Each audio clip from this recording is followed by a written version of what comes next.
Assalamualaikum warahmatullahi wabarakatuh. Oke, jadi teman-teman praktikan, kita sekarang ada di sesi lab modul 5. Jadi mohon maaf karena sesi lab tidak bisa dilaksanakan secara Zoom, jadi melalui video YouTube. Oke, mungkin pada modul 5 kali ini kita akan ngebahas lanjutan dari DML kemarin, yaitu Data Manipulation Language, yang dimana yang akan kita fokusin itu di pengurutan data, fungsi agregasi, operator between inline, lalu ada ekspresi query, dan juga fungsi waktu.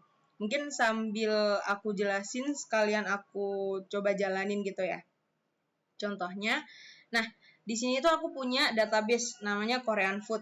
Di dalam Korean Food ini ada beberapa atribut, diantaranya detail transaksi, pelanggan, produk, dan juga transaksi. Nah, di masing-masing atribut itu udah aku masukin datanya, jadi kita bisa langsung operasiin. Oke, jadi yang pertama ada pengurutan data. Order by dalam SQL digunakan untuk mengurutkan hasil query pada sebuah kolom berdasarkan nilai terbesar atau terkecilnya. Jadi untuk pengurutan data ini, dia itu ngurutin data berdasarkan yang kita mau. Jadi secara ascending ataupun descending. Kalau ascending itu kan dari kecil ke besar. Contohnya A kayak ke Z. Terus kalau descending itu kebalikan dari ascending, dari besar ke kecil. Lalu untuk sintaksnya bisa dilihat sendiri di sini. Select, terus di sini tuh kolom yang mau kita tampilin itu apa aja. Terus kita mengambil tabel dari mana. Terus order by. Nah, order by itu kita mau ngurutin kolom apa secara ascending ataupun descending. Mungkin langsung aja ya kita praktekin. Pertama itu select. Di sini aku mau nampilin nama produk sama harga doang. Lalu kita ambil dari tabel produknya. Terus kita order by. Kita urutin kolom harganya secara ascending. Mungkin kita bisa langsung aja ya, sekalian buat descendingnya. Terus tinggal kita ganti aja di sini tuh descending. Nah, oke, jadi untuk yang pertama ini menghasilkan ascending. Jadi dari kecil ke besar. Contohnya di sini kan kita ambil si kolom harga ya untuk diurutin. Itu dari 15.000 dia akan ke nilai terbesarnya yaitu 55.000. Urut tuh dari 15, 20, 25, 35 terus sampai 55. Terus sedangkan untuk descending itu kebalikannya. Jadi yang ditampilin pertama itu yang paling gede nilainya. Jadi 55.000 ke 15.000 kayak gitu. Mungkin itu untuk pengurutan data. Selanjutnya ada fungsi agregasi. Jadi di fungsi agregasi ini tuh dia merupakan sebuah fungsi yang akan menghasilkan sebuah value baru atau ringkasan data dari hasil perhitungan beberapa kolom. Nah, untuk fungsi agregasinya sendiri di sini ada average, count, max, min, sama sum. Untuk average itu ngehitung rata-rata, kalau count ngehitung jumlah baris pada sebuah kolom. Kalau max sama min itu ngambil nilai data maksimum atau minimum dari sebuah kolom. Sedangkan kalau sum itu dia ngehitung jumlah total dari nilai-nilai yang ada dalam sebuah kolom numerik. Untuk sintaksnya kayak gini, mungkin langsung aja kita praktekin. Yang pertama aku pengen ngehitung rata-rata harga makanan. Jadi kita select dulu. Kita pilih average. Nah, terus kolom yang mau kita hitung itu ada di kolom harga. Terus aku mau ganti file outputnya jadi rata-rata harga. Terus from product. Nah, di sini kita detailin lagi nih yang mau kita hitung tuh di mana kategori sama dengan makanan. Jadi di data produk itu ada kategori nih, ada makanan sama minuman. Dan di sini aku pengen menghitung harga rata-rata makanannya aja. Jadi kita kasih makanan. Jadi dia akan nampilin total rata-rata si harga makanan kayak gitu. Kita jalanin. Untuk rata-rata harganya itu ada di 33.000 untuk semua kategori makanan kayak gitu. Terus lanjut ke count. Mungkin ini yang count ini tuh ngehitung jumlah pelanggan yang ada di setiap kota. Jadi data pelanggan itu tuh ada kotanya. Jadi pelanggan ini tuh dari kota A, kota B, kota C kayak gitu. langsung aja kita select kota. Terus kita pilih fungsi count. Terus kita kasih bintang ini tuh tandanya all ya. Jadi kayak dia itu ngehitung semuanya. Terus aku ganti valid outputnya jadi jumlah pelanggan. Aku ambil dari tabel pelanggan. Lalu di sini aku kelompokin berdasarkan kota. Mungkin sambil itu aku sekalian yang maksimum sama minimum aja ya. Jadi untuk maksimum itu kita akan pilih harga paling tinggi gitu. Jadi nilai data paling tinggi di sebuah database atau di sebuah kolom kayak gitu. Jadi langsung kalau max min itu tinggal kita pilih max, terus apa kolomnya harga from product. Minimum juga sama, tinggal kita ganti max-nya jadi minimum, terus kolom harga from-nya product. Kalian untuk yang sum atau total nilai ini, jadi untuk penjelasannya itu, dia itu akan ngehitung berapa jumlah dari sebuah nilai-nilai yang ada di sebuah kolom, kayak gitu. Kalau di sini tuh di database yang aku buat ini akan ngehitung berapa total penjualannya. Jadi kita ngambil dari si subtotal. Kita bisa langsung select fungsinya itu sum, terus kolom yang diambil itu ada subtotal. Aku ganti valid outputnya jadi total gitu aja. Terus from itu ada di detail transaksi. Oke, jadi ini ada fungsi count, max, min, sama sum. Oke, jadi untuk yang count itu dia ngehitung kan jumlah barisnya di tiap kolom. Jadi jumlah pelanggan di Kota Bandung ada 1, di Jakarta ada 1, di Malang 1, di Surabaya 2, dan di Yogyakarta ada 1. Lalu untuk maksimum sama minimum, tadi kan kelihatan ya di harga waktu pengurutan data yang ascending sama descending kan kelihatan kan kalau yang minimum itu si 15.000, sedangkan yang maksimum ada di 55.000. Lalu lanjut di sini tuh ada total. Jadi total itu total dari total penjualan itu ada di 360.000 kayak gitu. Itu untuk penjelasan fungsi agregasi. Yang selanjutnya kita ada operator between, in, sama like. Mungkin yang pertama operator between.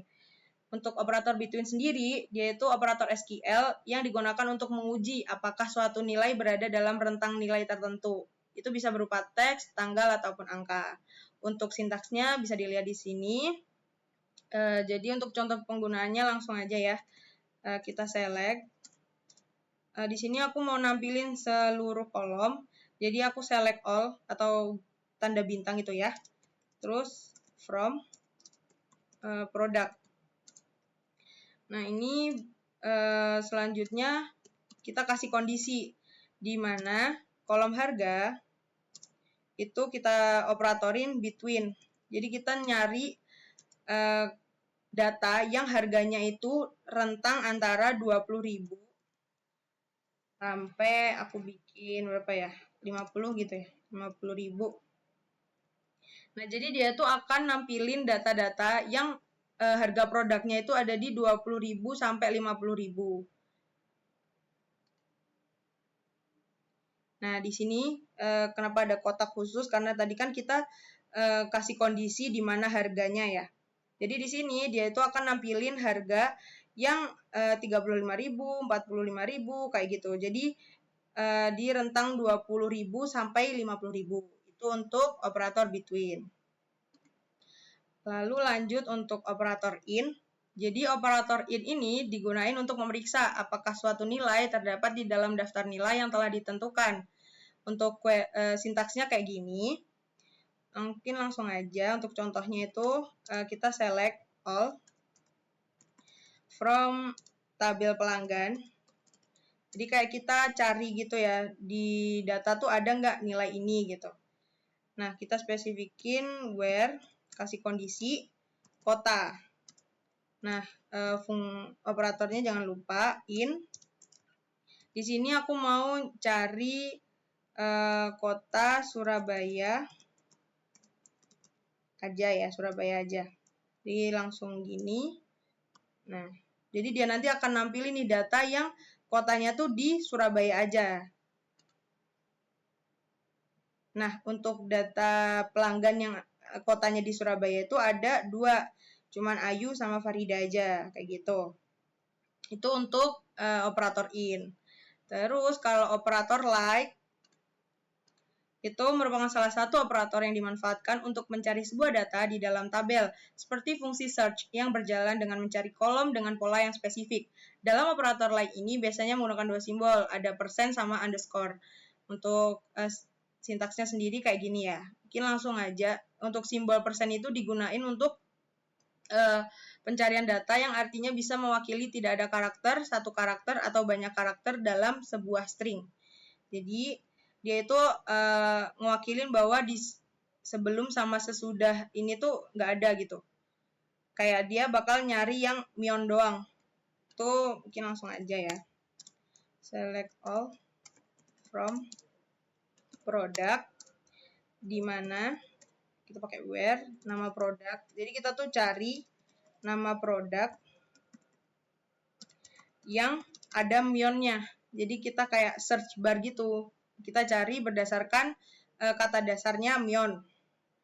Itu kita pakai persen depan Mion, terus persen belakang. Jadi dia itu akan fokus cari yang ada kata Mionnya buat ditampilin. Makanya kita pakai simbol persen depan sama persen belakang. Supaya dia fokusnya itu cari yang ada kata Mionnya. Langsung kita jalanin. Nah, dia akan munculin nama produk Jajangmyeon sama Ramyeon. Sesuai sama kata-kata dasarnya tadi kan ada Myeon ya.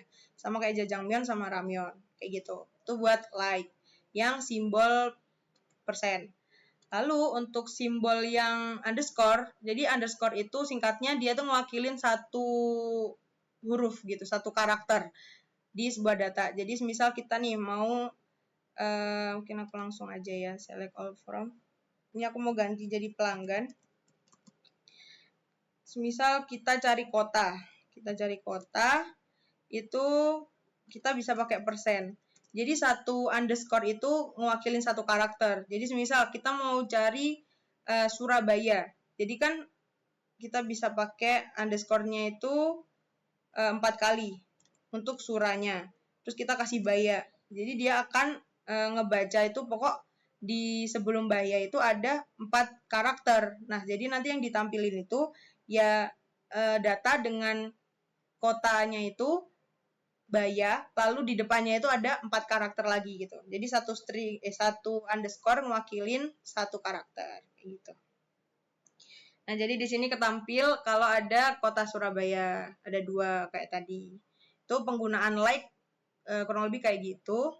Lalu ada ekspresi query. Jadi di ekspresi query ini merupakan kombinasi dari satu atau beberapa nilai operator dan fungsi SQL yang semuanya dievaluasi menjadi satu nilai. Nah, jadi ada tadi kan aku di awal ada ya ngegunain as itu, jadi kita tuh ngeganti file outputnya. Jadi mungkin di sini kan langsung aja ya, copy aja. Nah, sebelumnya kan kalau di tabel kolom database-nya itu kan namanya nama underscore product. Tapi kayak kalau kita lihat kan kayak kurang bagus gitu ya, nama underscore produk gitu. Nah, itu kita itu bisa pakai as buat ngeganti jadi nama produk biar tampilannya itu lebih simple dan lebih enak dilihat kayak gitu. Nanti hasilnya itu kan dia bakal sesuai apa yang kita minta. Jadi nama produk, terus harga dalam kurung rupiah kayak gitu. Jadi biar tampilan kolomnya tuh lebih bagus aja gitu file outputnya. Terus ada tambah baris text output. Jadi digunakan ketika ingin menambahkan baris teks tetap pada hasil query. Biasanya digunakan untuk membuat laporan atau menambahkan hasil deskripsi tetap di query. Jadi dia tuh bisa langsung dilihat ya di sini. Jadi sebelumnya tuh kan nggak ada kolom keterangan. Nah, kita tuh bisa nambah baris gitu. Jadi penjelasannya itu kayak gini. Jadi kan kita nge-select nih, kita tuh mau nambahin kata produk ini tersedia sebagai keterangan. Nah, kita itu nambah untuk nama produknya. Jadi kita nge-select nama produk nih. Terus kita tambahin produk ini tersedia. Kayak gitu. Sebagai keterangan. Jadi di dalam keterangan itu nanti ada isinya itu produk ini tersedia kayak gitu. Mungkin kita run aja. Jadi dia akan nambahin gitu bahwa produk ini tersedia di nama produk tadi. Kayak gitu. Terus ekspresi kondisi. Nah, ekspresi kondisi ini lebih kayak ke if else kayak gitu ya. Jadi dia umumnya digunakan untuk mengganti nilai berdasarkan kondisi tertentu. Jadi untuk query-nya itu emang panjang. Jadi itu digunain kalau kondisi-kondisi tertentu kita mau nampilin kayak data kayak gimana kayak gitu. Jadi yang pertama ini, nah dalam sintaks ini tuh aku pengen yang laki-laki itu dia akan disapa sebagai mas, sedangkan yang bukan laki-laki, makanya di sini ada else, itu sebagai mbak. Nah, jadi case-nya, jadi kita kan select dulu nih nama tabelnya, nama kolomnya apa, nama pelanggan. Terus kita kasih case-nya, jenis kelamin. Jadi dia akan ngebaca nama pelanggan, kan dia ngambil nama pelanggan nih. Terus dia akan ngebaca jenis kelamin pelanggannya itu apa, laki-laki atau cewek. Kalau laki-laki, makanya di sini when laki-laki, dia akan masuk sebagai mas. Sedangkan kalau dia nggak masuk laki-laki, dia akan sebagai mbak. Lalu akan diakhiri dalam kolom sapaan. Makanya nanti akan terbentuk kolom sapaan baru yang diambil dari tabel pelanggan. Untuk hasilnya sendiri kayak gini. Jadi nama pelanggan kan ini Ayu kan perempuan ya. Jadi dia nggak masuk kategori laki-laki. Makanya dia sapaannya Mbak. Sedangkan kalau Rian itu kan dia masuk ke kategori laki-laki. Makanya dia masuk ke sapaan Mas. Kayak gitu. Itu untuk ekspresi kondisi. Lalu yang terakhir ada fungsi waktu. Nah, fungsi waktu di sini itu ada beberapa. Contohnya current time yang pertama. Untuk current time itu digunakan untuk menampilkan tanggal, waktu, ataupun keduanya saat ini. Jadi kayak current date, current time, sama now, kayak gitu. Untuk contoh penggunaannya mungkin langsung aja ya. Jadi di sini aku langsung contohin 3. Jadi now itu jadi waktu lengkap, ada date, ada time. Sedangkan kalau current date itu dia cuma tanggal. Sedangkan kalau current time itu dia waktu saat ini. Nah, di sini itu 2025 bulan 5 tanggal 6, jamnya segini. Nah, itu bisa dicek jamnya itu sama, jam 5:41, jam saat ini jam 5:41. Jadi dia tuh si MySQL ini akan ngedetect waktu dan juga tanggal saat ini kayak gitu. Terus ada time diff. Nah, time diff ini tuh digunakan untuk menghitung selisih nilai waktu antar dua nilai waktu gitu. Mungkin ini kan contoh untuk di database-nya. Mungkin kalau contoh lebih simpelnya itu kayak gini. Jadi kita bisa langsung select. Terus time diff. Time diff-nya itu kita pakai current time. Jadi current time. Terus kita pasang jamnya itu katakanlah sekarang kan jam 5. Kita pasang jam 20:00.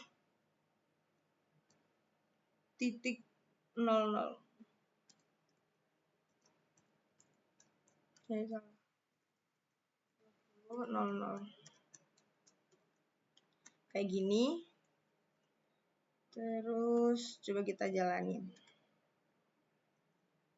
Jadi di sini tuh menuju jam 8.00 dari jam sekarang itu dia itu minus 2 jam 17 menit 20 detik. Jadi dia akan ngehitung kayak sekarang kan jam 5:42. Nah, kalau untuk ke jam 8 itu kurang berapa jam? Itu kita bisa pakai time diff. Jadi kayak selisih waktu gitu. Mungkin ini contohnya. Bisa dilihat sendiri. Lalu untuk yang terakhir ada year, month, sama day. Jadi untuk tahun, bulan, dan hari. Itu kita bisa pakai current time, terus tinggal kita ubah nih, depannya kita mau year atau month ataupun day. Jadi ini tuh berdasarkan kondisi waktu saat ini gitu ya. Kalau year itu kita bisa pakai current time.